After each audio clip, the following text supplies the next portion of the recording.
अनुकूलता मिली तो बहुत सी कामनाएं और जागृत हो जाएंगी।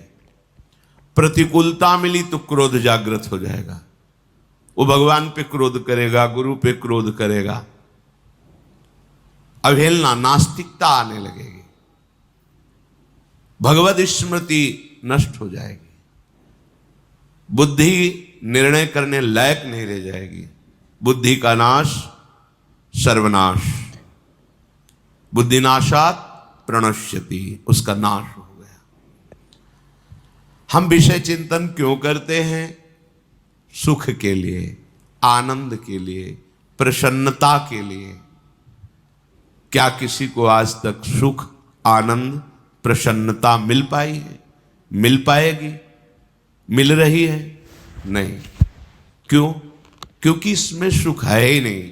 श्री भगवान कह रहे हैं, ये ही संस्पर्शजा भोगा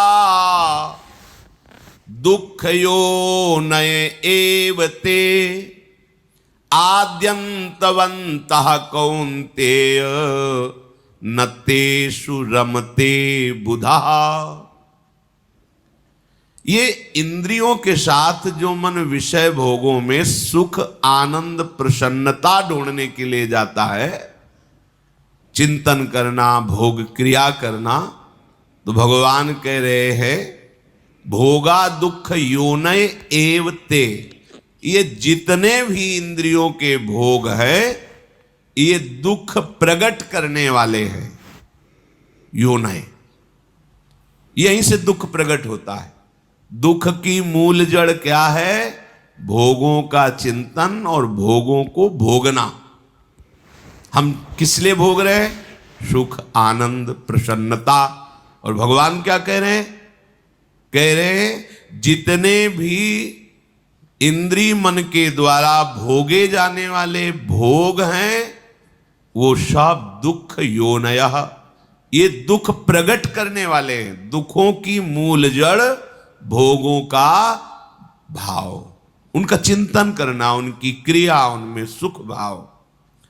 आद्यंतवन्तः कौन्तेय न तेषु रमते बुधा।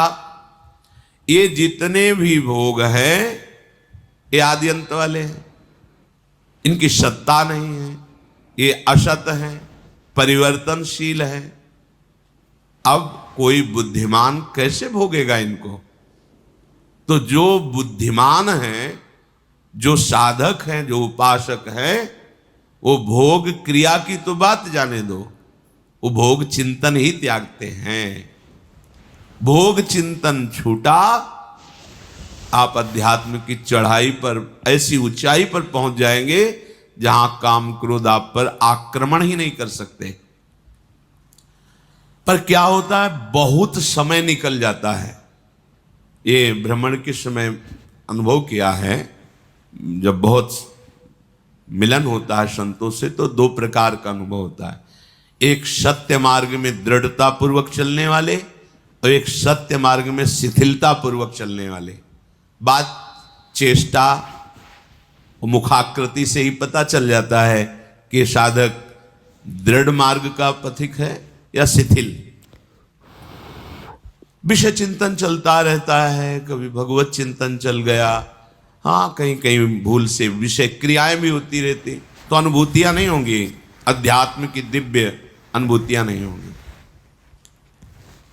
जो अंतःकरण में विषयों का तुम चिंतन करते हुए सुख का अनुभव करते हो, वही सुखाशक्ति तुम्हें भोगों में सुख का अनुभव करा रही। नहीं, भोगों में सुख नहीं है, पक्का नहीं है।